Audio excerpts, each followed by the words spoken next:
The moon of Kepler 442c looked cold and gray from space. Its surface was empty except for one large building that sat in the middle of a wide crater. This building was the Galactic Peace Station, and today it was the most important place in the galaxy. Ships from dozens of different worlds floated around the moon. Some ships were huge and covered in weapon systems that could destroy entire planets. Others were smaller but moved fast and carried enough firepower to level cities. The ships all kept their distance from each other, but everyone could feel the tension in space. Ambassador Hyunwoo Kim sat in his small transport ship as it moved toward the station. He was a tall man with gray hair and calm eyes. He wore a simple dark blue uniform with no medals or decorations. Next to him sat Captain Yoonji Park, who led his security team. She was younger than Kim, with short black hair and alert eyes that missed nothing. "Sir, the Altarian fleet has over 300 ships out there," Captain Park said as she looked at her screen. "The Vegans brought almost as many. Some of the smaller species have fleets too." Kim nodded slowly. "And how many ships did Earth send?" "Just ours, sir. 5 crew members total." Kim smiled a little. "Perfect." Captain Park had worked with Kim for 2 years, but she still did not always understand him. Earth could have sent a massive fleet. They had the ships and the weapons, but Kim had asked for just one small transport with no weapons at all. Their ship docked at the station without any problems. The airlock opened, and Kim stepped out first. Behind him came Captain Park and 3 other security officers. Their names were Commander Jinho Nam, Specialist Hyewan Kang, and Dr. So Young Choi. None of them carried weapons. They wore the same simple blue uniforms as Kim. The station's main hall was enormous. The ceiling went up so high that clouds could have formed near the top. Hundreds of aliens filled the space. Some walked on 2 legs like humans. Others had 4 legs, or 6, or moved on tentacles. There were beings made of crystal, others that looked like walking trees, and some that seemed to be made of pure energy. But what caught Kim's attention was not the aliens themselves. It was their guards. Every delegation had brought soldiers. The Altarians had tall, reptile-like warriors in red armor that covered them from head to toe. Each warrior carried a plasma rifle that could cut through solid steel. Behind them stood war robots twice as tall as a human, with cannon arms and glowing red eyes. The Vegan delegation had brought their famous shock troops. These soldiers looked almost human, but their skin was pale blue and their eyes were solid black. They wore armor that seemed to bend light around it, making them hard to see clearly. Their weapons hummed with energy that made the air smell like lightning. The smaller species had brought their own impressive forces. The Christek had soldiers made of living diamond that reflected light like walking rainbows. The Thorn folk had warriors that looked like armored bears with metal claws. Even the peaceful Mindari had brought guards with weapons that could control thoughts. Kim and his small team walked through this display of military might. Conversations stopped as aliens noticed them. Whispers started immediately. "Is that the human delegation?" asked a Christek in a voice like breaking glass. "Where are their soldiers?" wondered a Thornfolk warrior. "Maybe they forgot to bring them," laughed an Altarian guard. Kim heard all of this, but kept walking. His face showed no emotion. Captain Park and her team stayed close to him, walking in perfect formation. They moved like soldiers, but soldiers without weapons. The main conference room was a circle with a domed ceiling. Representatives sat around a huge round table. Each delegation had a section with their flag and symbols. The human section was simple, just a blue banner with Earth's image on it.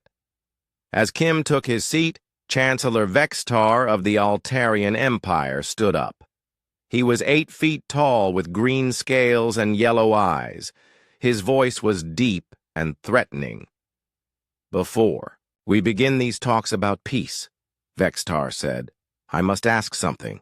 Where is the human military? Every other species has brought their finest warriors to show respect for this conference.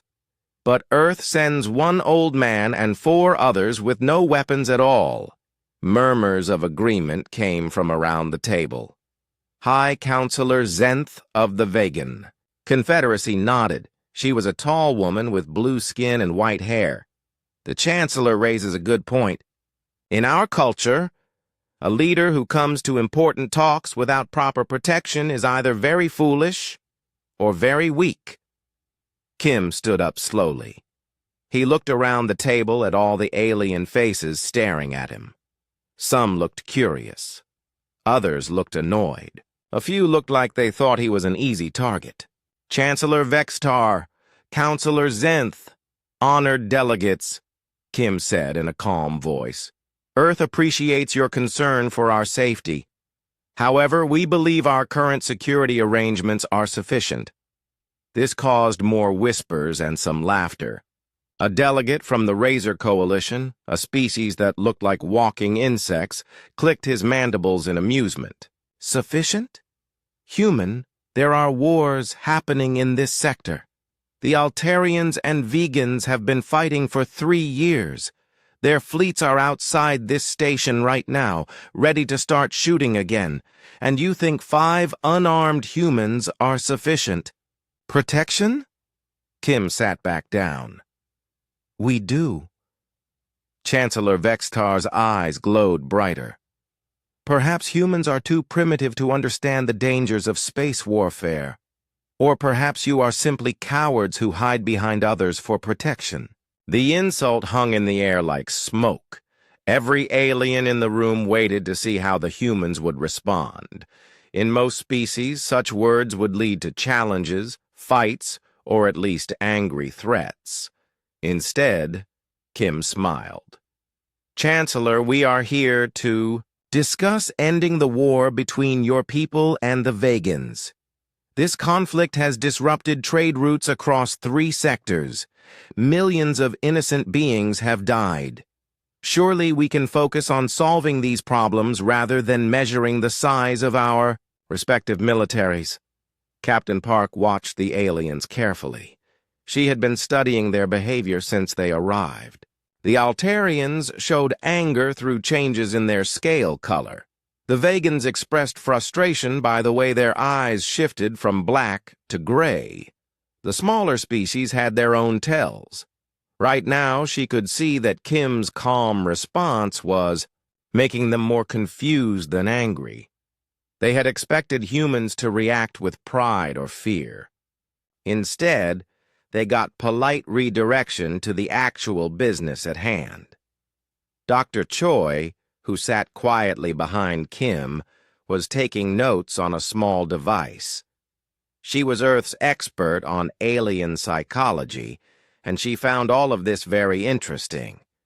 In her experience, species that felt the need to display their military power were often compensating for some weakness. The peace talks officially began an hour later. The main issue was simple to understand, but hard to solve. The Altarians and Vegans both claimed the same star system. It had valuable mining planets and important trade routes. Both sides said they had rights to it based on ancient claims and recent conquests. As the delegates argued, Kim noticed something important.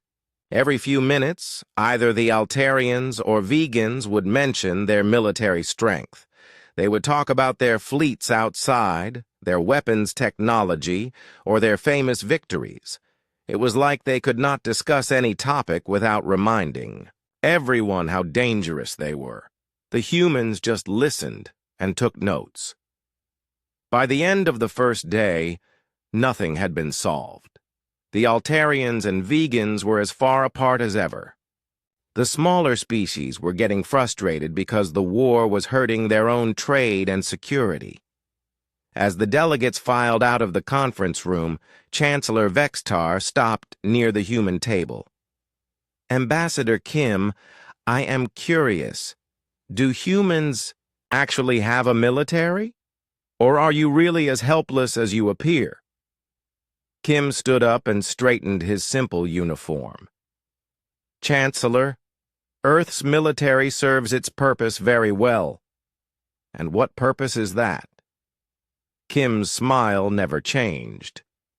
"Keeping the peace." Vextar laughed, a sound like rocks falling. "Keeping peace requires strength, human. Tomorrow perhaps you will see what real strength looks like." As the Chancellor walked away, Captain Park moved closer to Kim. "Sir, should we be concerned about that threat?" Kim watched the alien delegations leave with their heavily armed guards. War robots stomped past, energy weapons hummed, armored soldiers marched in formation. "Captain," Kim said quietly, "I think they should be the ones who are concerned." "Captain." Park looked at her commander with questions in her eyes, but Kim was already walking toward their quarters. She followed, wondering what he meant. Around them, the station filled with the sounds of hundreds of soldiers preparing for another day of tense negotiations. None of the aliens noticed that Specialist Kang had been very busy with her communications equipment all day. None of them realized that Dr. Choi's notes contained much more than simple observations, and none of them suspected that Earth's 5 unarmed delegates were anything more than what they appeared to be. The real conference was just beginning. 3 days had passed since the peace talks began, and nothing had changed. The Altarians and vegans still argued about the same star system. The smaller species still complained about the war hurting their trade, and the human delegation still sat quietly, taking notes and asking simple questions. But something else was happening on the 3rd day. The aliens were getting restless. It started early in the morning when Chancellor Vextar arrived at the conference, with twice as many guards as before. His red-armored warriors filled the hallways, their plasma rifles charged and ready. The war robots behind them had activated their weapons systems, making them glow with dangerous energy. "This is a show of respect for the peace process," Vextar announced loudly as he entered the conference room. "The Altarian Empire wants everyone to understand how serious we are about these negotiations." High Counselor Zenth was not impressed. An hour later, she brought her own additional forces. Vegan shock troops in their light-bending armor took positions throughout the station. Their energy weapons hummed like angry wasps. Some of them activated cloaking devices, making them almost invisible, but not quite. "The Confederacy will not be intimidated," Zenth declared. "We too show respect through strength." The smaller species began to worry. The Christek delegation huddled together, their diamond soldiers forming a protective circle around them. The Thornfolk warriors growled low in their throats, a sign they were ready to fight. Even the peaceful Mindari started positioning their thought control guards near the exits. Through all of this, the humans sat calmly at their section of the table. Ambassador Kim continued asking questions about trade routes and mining rights. Captain Park and her team maintained their posts without any change in behavior. They had no weapons to activate, no additional troops to call, and no threatening displays to make. Dr. Choi found this fascinating. She watched as each species tried to outdo the others with bigger shows of military power. Her psychological training told her this was a classic escalation pattern. Each side felt threatened by the other's display, so they made a bigger display of their own. Soon, someone would cross a line that could not be uncrossed. "Dr. Choi," Kim said quietly during a break in the talks, "what is your assessment of the current situation?" "Sir, I believe we are witnessing a dominance spiral," she replied. Each species is trying to establish superiority through intimidation. The problem is that this only works if one side backs down. When both sides keep escalating, it usually leads to actual violence. Commander Jin-Ho Nam, who was Captain Park's second-in-command, overheard this conversation. Ambassador, should we request military support from Earth? This situation seems to be getting dangerous. Kim smiled the same calm smile he had worn for 3 days. Commander, do you believe Earth's military is aware of our situation? Of course, sir. Specialist Kang has been sending regular reports. Then, I think we can trust them to provide whatever support we need, when we need it. Specialist Kang looked up from her communications equipment. She had been very busy for 3 days, sending and receiving messages. The other delegations assumed she was just keeping Earth informed about the peace talks. They had no idea what she was really doing. The tension in the station grew worse throughout the day. By evening, some of the alien soldiers were having staring contests with soldiers from other species. The Altarian war robots would scan vegan shock troops with their targeting systems. The vegan troops would respond by partially activating their stealth fields. It was like watching children play with dangerous toys, except these children could accidentally start a war that would kill millions. The breaking point came during the evening meal. The station had a large dining area where all the delegates ate together. It was supposed to promote friendly conversation between species. Instead, it became another place for military posturing. Chancellor Vextar entered the dining hall with a full honor guard of 20 warriors. They marched in perfect formation, their armor clanking with each step. The Chancellor sat down at the Altarian table while his guards took positions around the room. High Counselor Zenth answered by bringing 30 shock troops. They moved like ghosts, their light-bending armor making them seem to flicker in and out of existence. They spread throughout the dining hall, some becoming completely invisible. Other species brought their own guards. Soon, the dining hall was filled with hundreds of armed soldiers from dozens of different worlds. The air hummed with energy weapons, scanning devices, and defensive shields. In the middle of all this, 5 humans sat at a small table, eating their dinner peacefully. A young Altarian warrior named Cortan could not understand it. He had been watching the humans for 3 days, and they never seemed afraid or impressed by anything. His training told him that all species should show respect for superior force. But these humans acted like the weapons around them were not, even there. Finally, Cortan could not stay quiet anymore. He walked over to the human table, his plasma rifle held across his chest. "Human soldiers," he said in broken Standard Galactic. "Why do you not show weapons? Are you ashamed of your military?" Captain Park looked up at him. She had been calmly eating a piece of fruit from Earth. "We are not soldiers," she said. "We are security personnel." "Security with no weapons is no security," Cortan replied. "Perhaps humans are too weak for real weapons." Commander Nam started to stand up, but Captain Park placed a gentle hand on his arm. "Please sit, Commander. Our young friend here is just curious about human customs." She looked at Cortan with patient eyes.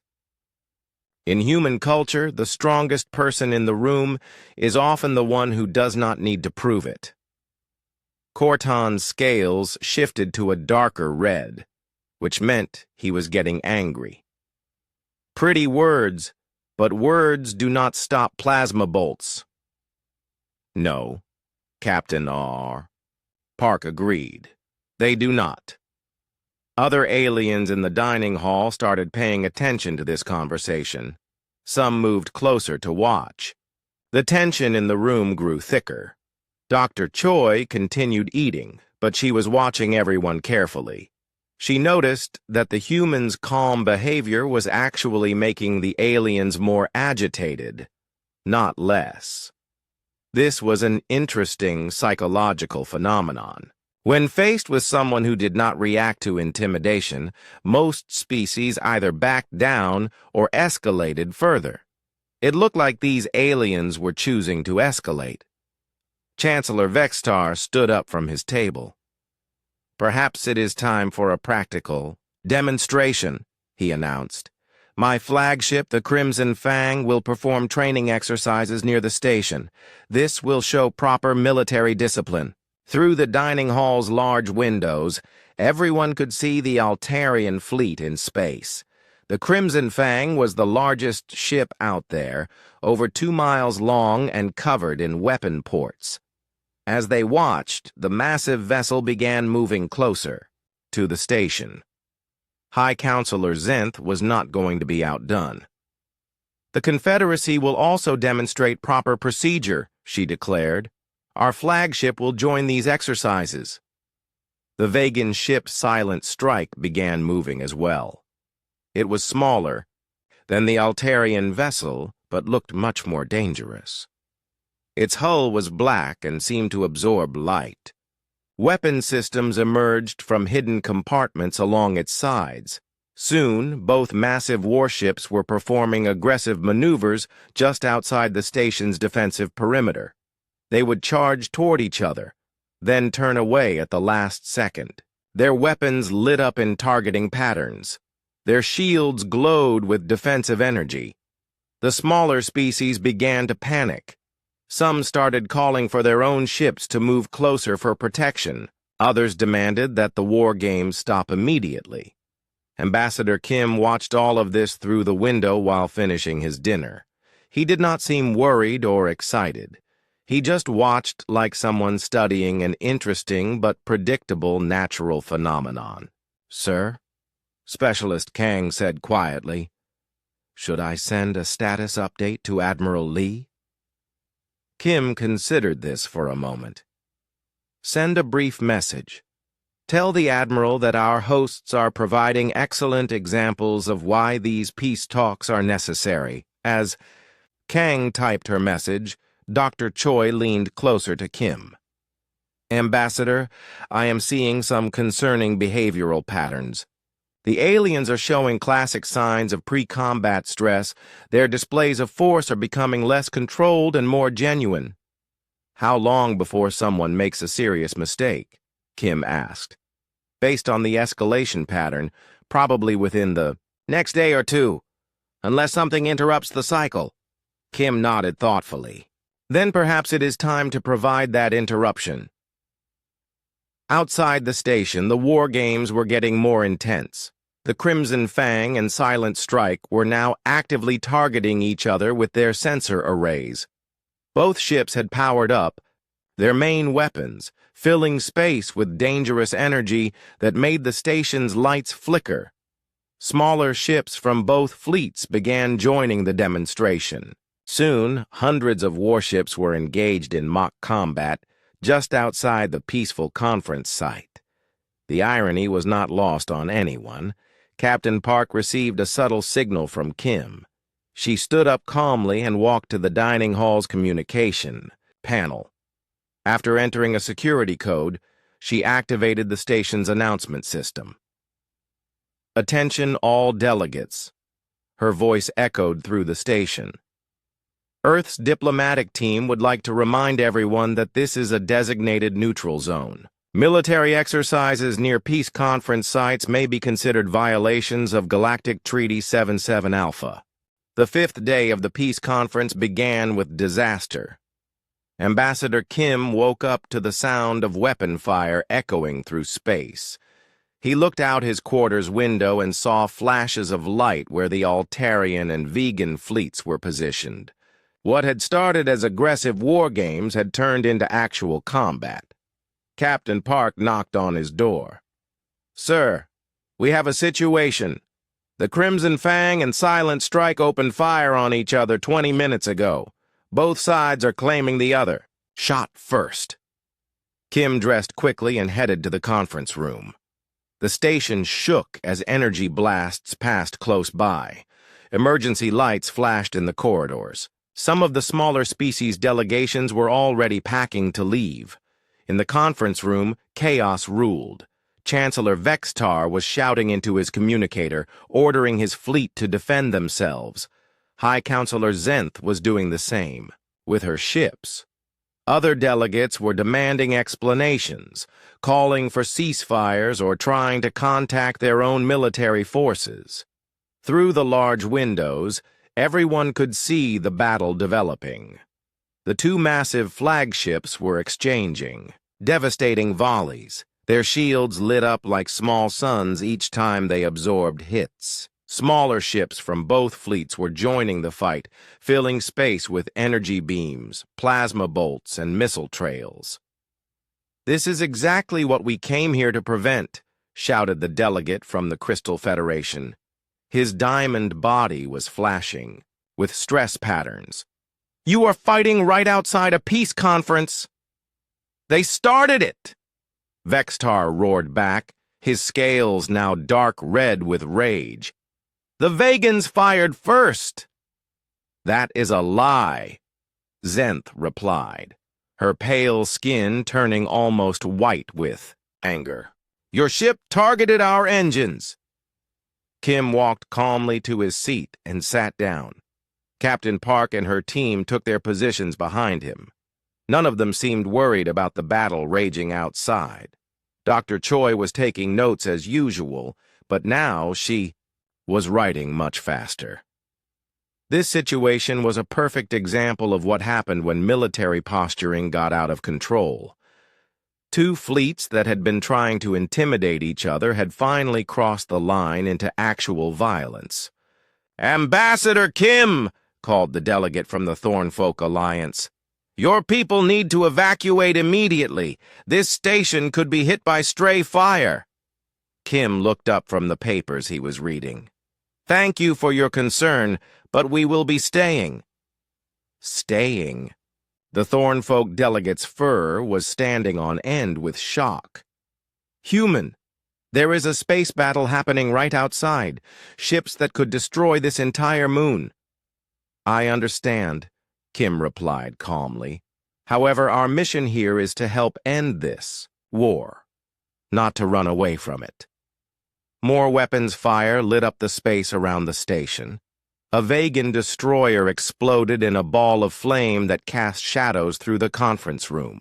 3 Altarian frigates were moving to attack the silent strike from different angles.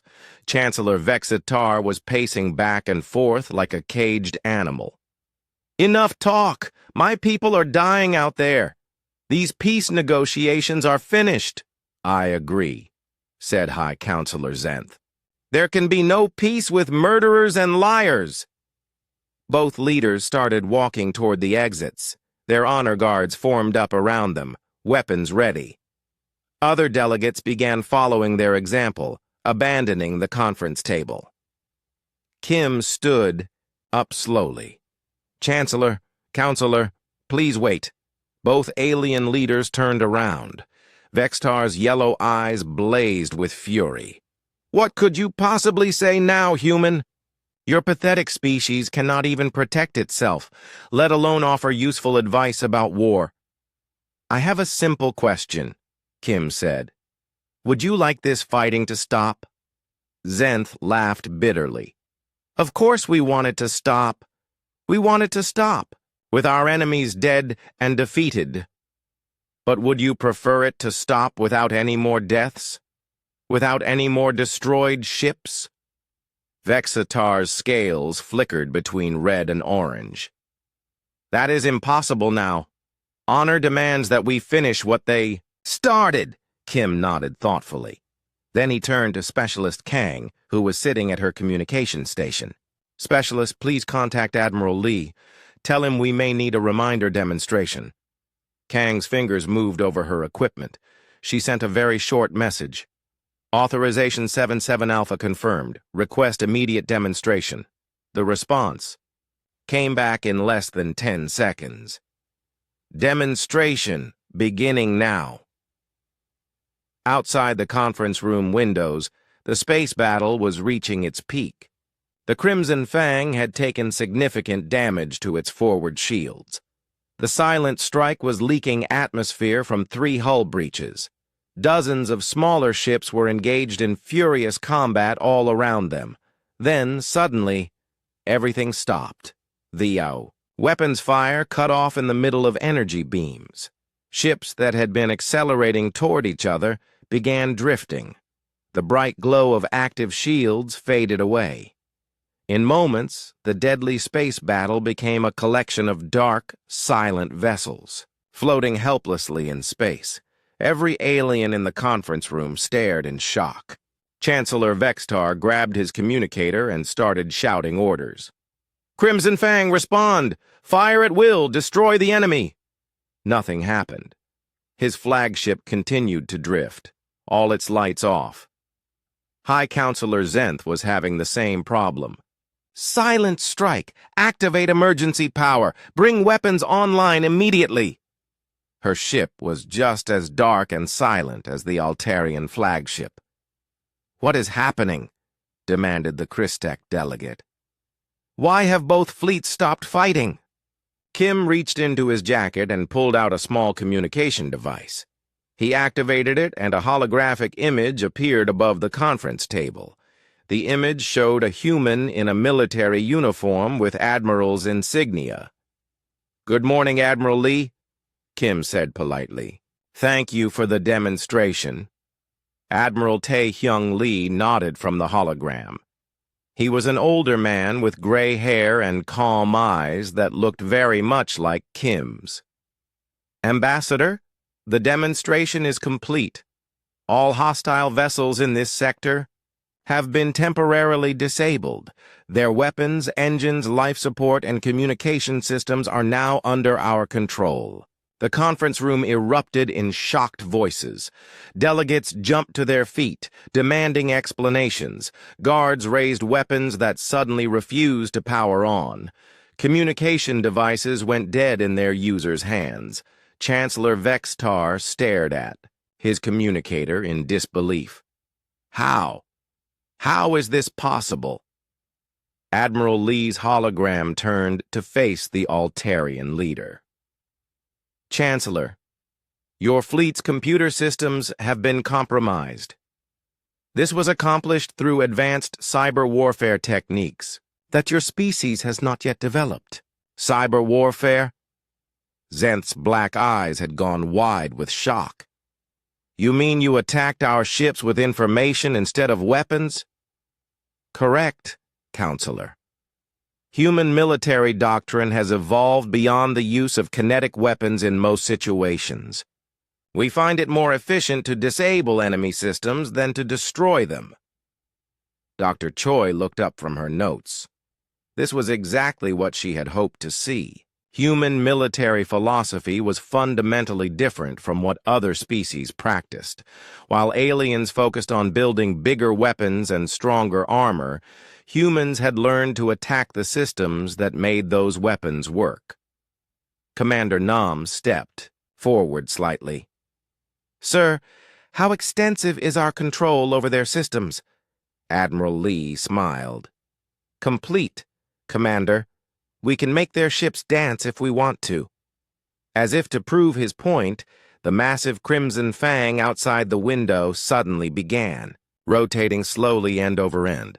Its running lights started flashing in a pattern that spelled out "Hello" in Standard Galactic.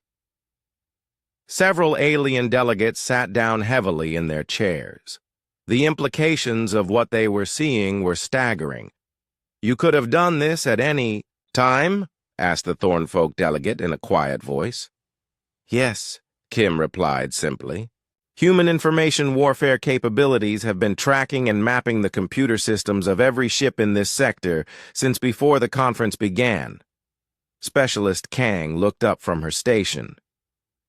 "Actually, sir, we gained access to most of their systems within the first few hours of our arrival. Mapping their networks took a bit longer." "Networks?" Chancellor Vexitar's voice had lost all of its earlier rage. Now he just sounded confused and frightened. Dr. Choi stood up and walked to the holographic display. Chancellor, your species designs computer systems the same way you design weapons, with power and redundancy, but not much security. Human systems are designed with security as the primary concern. She activated her own small device, and the hologram changed to show a complex network diagram. Every ship in your fleet is connected to every other ship through communication networks, supply coordination, and tactical data sharing. Once we gained access to one ship, we could access them all. The same is true for the Vegan fleet, Admiral Lee added, and for the smaller species vessels. Most galactic civilizations use similar network architectures. High Counselor Zenth had gone very pale. You have been inside our computer systems for days? You could have disabled our entire fleet at any time? Yes. Then why did you not do it sooner? Why did you let the fighting start? Kim walked over to the window where the disabled fleets floated in space. Counselor, would you have believed us if we had simply told you that we could disable your weapons? Would you have taken human diplomatic proposals seriously if we had not demonstrated our capabilities? Zenth was quiet for a long moment. Finally, she said, No, we would have thought you were bluffing. And now I think we have seriously underestimated your species. Chancellor Vexitar was staring at his dead communicator. Human, what do you want from us? Why did you not simply take control? The silence in the conference room stretched for long minutes. Chancellor Vexitar and High Counselor Zenth stood frozen, staring at the disabled fleets floating outside the windows. The other alien delegates looked between the humans and their own dead communication devices, trying to understand what had just happened. Finally, the delegate from the Crystal Federation spoke up. His diamond body was flickering with confused light patterns. Ambassador Kim, I must ask directly, how long has Earth possessed these capabilities? Kim sat back down at the conference table. Our information warfare programs have been developing for over 50 years, but we prefer not to discuss the details of our military capabilities. 50 years? The Thornfolk delegate's fur was still standing on end with shock. You have been able to disable entire fleets for 50 years, and you never told anyone? Dr. Choi stood up and walked to the front of the room. May I explain our perspective on this matter? Kim nodded. Dr. Choi is our specialist in xenopsychology. She has been studying galactic military behavior since we joined the galactic community. Dr. Choi activated her holographic display again. This time it showed charts and graphs about different species' military philosophies. Most galactic civilizations follow similar patterns when they develop space warfare. They focus on building larger ships, more powerful weapons, and stronger defenses. This is logical because it follows the same principles that worked in planetary warfare. She pointed to a section of the display showing human development. Humans took a different path. We realized early that information systems would become the weak point of all advanced technology. Instead of building bigger weapons, we learned to attack the systems that control those weapons. Chancellor Vexitar finally found his voice again. But why keep this secret? Why not announce your capabilities and use them to prevent wars? Another hologram appeared next to Dr. Choi. This one showed General Mi Young Seo, a stern-looking woman, in a military uniform with many decorations. Chancellor, this is General Seo, Director of Earth's Information Warfare Division. Perhaps she can answer your question. General Seo's image looked directly at Vexitar. Chancellor, What is the first thing most species do when they learn about a new weapon? Vextar's scales shifted to a thoughtful orange color. They try to build defenses against it. Exactly. If we had announced our cyber warfare capabilities, every species in the galaxy would have spent the last 50 years hardening their computer systems against our attacks. Our advantage would have disappeared. High Counselor Zenth spoke up for the first time since the demonstration. So you kept your capabilities secret to maintain your advantage. That is actually quite clever. It is more than clever, said Dr. Choi. It demonstrates a fundamental difference in human military thinking. Most species see warfare as a contest of strength. Humans see it as a problem to be solved with the minimum necessary force. A new hologram appeared. This one showed Agent Dong-hyun Lim, a young man in civilian clothes who looked like he could be a university student. Agent Lim specializes in cybernetic systems, General Seo explained. Perhaps he can demonstrate how easy it was to access your networks. Agent Lim smiled politely. Honorable delegates, would you like to see how we gained control of your ships?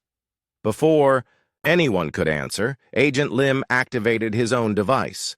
The conference room's main display screen lit up with a view of the Crimson Fang's bridge. Altarian crew members were frantically pressing buttons and shouting orders, but nothing was working. We are currently viewing the Altarian flagships, internal security cameras, Agent Lim explained. We gained access to their system through their communication array when they first arrived at this station. The view switched to show the Bridge of the Silent Strike. Vegan officers were having the same problems as their Altarian enemies. Nothing on their ship was responding to commands. The vegan vessel was slightly more challenging, Agent Lim continued. Their encryption was more sophisticated. It took us almost 6 hours to break through all their security layers. Chancellor Vextar's yellow eyes had grown very wide. 6 hours? Our best encryption systems were broken in 6 hours? Actually, sir, most of that time was spent being careful not to trigger your intrusion detection systems. The actual decryption took about 12 minutes. Dr. Choi walked closer to the alien delegates. This is what I have been studying during our time here. Every species at this conference follows the same pattern. They trust their technology to protect them, but technology is only as secure as the beings who design and operate it. She activated another display showing behavioral patterns. For example, the Altarian Empire uses passwords based on their historical victories. The Vegan Confederacy uses encryption keys derived from their philosophical texts. The Crystal Federation bases their security on mathematical principles that they consider unbreakable. How do you know all of this? Asked the Christek delegate in his glass chime voice. Because we have been studying you, Dr. Choi replied simply. Not just your technology, but your psychology, your culture, your habits. Human information warfare is not just about attacking computers. It is about understanding how different species think and using that knowledge to predict their behavior. Specialist Kang looked up from her communication station. Ambassador, I am receiving requests from several fleet commanders asking for permission to restore minimal life support to their ships. Kim considered this. Grant life support and basic communications only. Keep all weapons and engines offline. Yes, sir. As Kang worked at her station, the lights on the disabled ships began coming back on. The delegates could see their crews, moving around again, no longer in danger but still completely helpless. Professor Sungmin Woo appeared in a new hologram. He was an elderly man with kind eyes and a gentle smile. Professor Wu is one of our leading military strategists, General Seo explained. He helped develop our current diplomatic warfare doctrine. Professor Wu bowed politely to the assembled delegates. Honored beings, I would like to explain why Earth chooses to use these methods instead of traditional warfare. He activated a display showing casualty statistics from recent galactic conflicts. The war between the Altarian Empire and Vegan Confederacy has killed over 2 million beings in the past 3 years. It has destroyed hundreds of ships, devastated several planets, and disrupted trade across multiple sectors. The numbers were sobering. Even the delegates from smaller species who were not directly involved in the fighting had suffered losses. Now consider what happened today, Professor Wu continued. 2 entire fleets were disabled without a single death.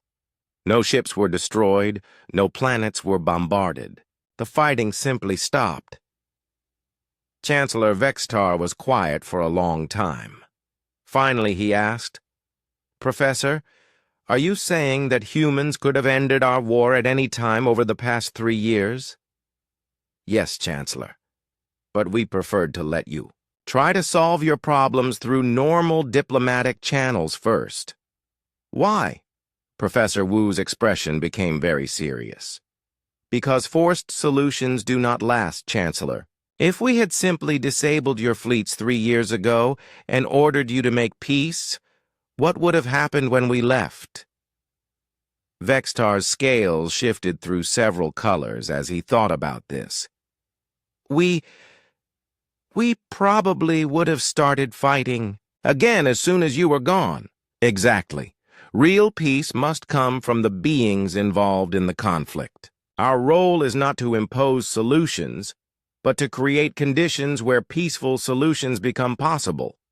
High Counselor Zenth spoke up again. You created those conditions by showing us that continued fighting is pointless. Correct, Counselor. As long as both sides believed they could win through military force, you had no motivation to compromise. Now you understand that military force will not work. Dr. Choi walked back to her seat, still taking notes. This is a perfect example of what we call asymmetric deterrence.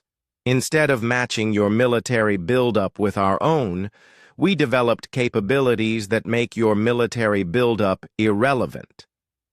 The delegate from the Razor Coalition, who had been silent throughout the demonstration, finally spoke up. Humans, I must ask, what prevents you from using these capabilities to conquer the galaxy?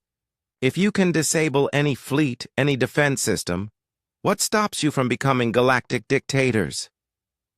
Kim stood up and walked to the window again. Outside, the disabled fleets were beginning to form orderly formations as their crews regained control of life support and basic navigation.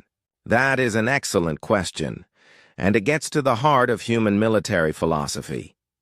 He turned back to face the delegates. Conquest requires holding territory, controlling populations, and maintaining military forces across vast distances. These activities are expensive, time-consuming, and ultimately counterproductive. General Seo's hologram nodded in agreement. Human strategic doctrine is based on achieving objectives with minimum effort and maximum efficiency. Conquest would require enormous resources and would make us many enemies. It is much more efficient to maintain peace through deterrence. Deterrence only works if potential enemies know about your capabilities, pointed out the Thornfolk delegate. True, Admiral Lee's hologram replied, which is why today's demonstration was necessary. Now you know what humans are capable of. This knowledge will spread throughout the galactic community. The final day of the conference was very different from the first day. Chancellor Vexatar and High Counselor Zenth sat across from each other at the negotiating table, but now they were working together instead of against each other. The anger and threats were gone, replaced by careful discussion of mining rights, trade routes, and shared defense agreements. Ambassador Kim watched from his seat as the two leaders hammered out the details of their new partnership. Captain Park and her team maintained their positions, but the tension in the room had disappeared completely. Even the alien guards seemed more relaxed, though their weapons still did not work. The Altarian Empire proposes joint development of the mining facilities on Kepler-7, Chancellor Vextar said, reading from a datapad. The Confederacy would control the extraction operations while we handle transportation and distribution. High Counselor Zenth nodded thoughtfully. That division of responsibilities makes sense. Our people have more experience with deep core mining, while yours have the larger transport fleet. Dr. Choi was still taking notes, but now she was studying the positive psychological changes in the delegates. It was remarkable how quickly beings could shift from conflict to cooperation when the underlying assumptions changed. Dr. Choi, Kim said quietly, what is your assessment of the current negotiations? Very positive, sir. Both sides are now focused on maximizing mutual benefits rather than minimizing the other's gains. This is exactly the kind of mindset that leads to lasting agreements. The delegate from the Crystal Federation raised his hand. Counselor, the smaller species in this sector would like to propose something. What if we created a three-way partnership? Your two species handle the major mining and transport operations, while we provide technological expertise and trade coordination. Other delegates began offering their own contributions. The Thorn folk had excellent security forces that could protect the mining operations. The Razor Coalition had fast courier ships perfect for carrying urgent communications. Even the peaceful Mindari offered their skills in conflict resolution for future disputes. What had started as a two-way war was becoming a multi-species cooperation network. Kim was pleased, but not surprised. This was how human diplomatic strategies were supposed to work. Instead of imposing solutions from outside, they created conditions where the participants could find their own solutions. Specialist Kang looked up from her communication station. Ambassador, I am receiving a priority message from Earth. From whom? Director Young-Soo Shin, head of the Diplomatic Corps. Kim activated his personal communicator. The hologram of Director Shin appeared above the table. He was a middle-aged man with silver hair and the kind of calm expression that came from years of handling galactic crises. Ambassador Kim, congratulations on a successful conference, Director Shin said. Admiral Lee has briefed me on the demonstration. Very well handled. Thank you, Director. The negotiations are proceeding smoothly. Director Shin looked around. The conference room at the alien delegates working together. I can see that. I am calling because we have received similar reports from 17 other peace conferences currently happening across the galaxy. This caught Kim's attention. 17. Others? Yes, it seems that word of your methods is spreading faster than expected. Several species have requested Earth's assistance with their own conflicts. Chancellor Vextar, who had been listening to this conversation, spoke up. Director Shin, may I ask how many peace conferences Earth is currently managing? Director. Shin smiled. 43, Chancellor. We have diplomatic teams working on conflicts in every major sector of the galaxy. The alien delegates looked at each other with new understanding. Earth was not just helping with this one conflict. They were actively working to prevent wars throughout galactic civilization. How many of these conferences involve military demonstrations, like ours? Asked High Counselor Zenth. Very few, Counselor. Most conflicts can be resolved through traditional diplomatic methods. Military intervention is only necessary when the participants refuse to negotiate in good faith. Dr. Choi stood up. Director, This raises an interesting question about human strategic objectives. Are we trying to become the galaxy's peacekeepers? Director Shin considered this carefully. Dr. Choi, Earth's goal is not to control galactic affairs, but to create stable conditions for trade, exploration, and cultural exchange. Wars disrupt all of these activities. Professor Wu's hologram appeared next to Director Shin. If I may add to that, our strategic analysis shows that preventing small conflicts is much more efficient than stopping large wars. By the time a conflict involves multiple sectors and millions of casualties, it becomes very expensive to resolve. Agent Lim's image joined the growing collection of holograms. From a technical perspective, early intervention is also easier. The longer a conflict continues, the more sophisticated both sides' defenses become. Chancellor Vextar was looking at all these humans with a new expression. How many people does Earth have working on galactic peace operations? General Seo's hologram appeared as well. Chancellor, that information is classified. However, I can tell you that our Peace Operations Division is one of our largest military branches. Larger than your combat forces? Much larger. We found that preventing wars requires more personnel than fighting them. Admiral Lee joined the conversation. Chancellor, would you like to know the real reason Earth never brings armed forces to peace conferences? Yes, Admiral. I think all of us would like to understand this. Admiral Lee gestured toward the holograms of his colleagues. This is our armed force, Chancellor. Information specialists, cyber warfare experts, psychologists, strategists, and diplomats. These are the weapons of modern warfare. Captain Park spoke up for the first time in hours. Admiral, permission to explain our security philosophy? Granted, Captain. Captain Park stood and faced the alien delegates. Honored beings, traditional military thinking focuses on destroying the enemy's ability to fight. Human military thinking focuses on removing the enemy's desire to fight. How do you remove someone's desire to fight?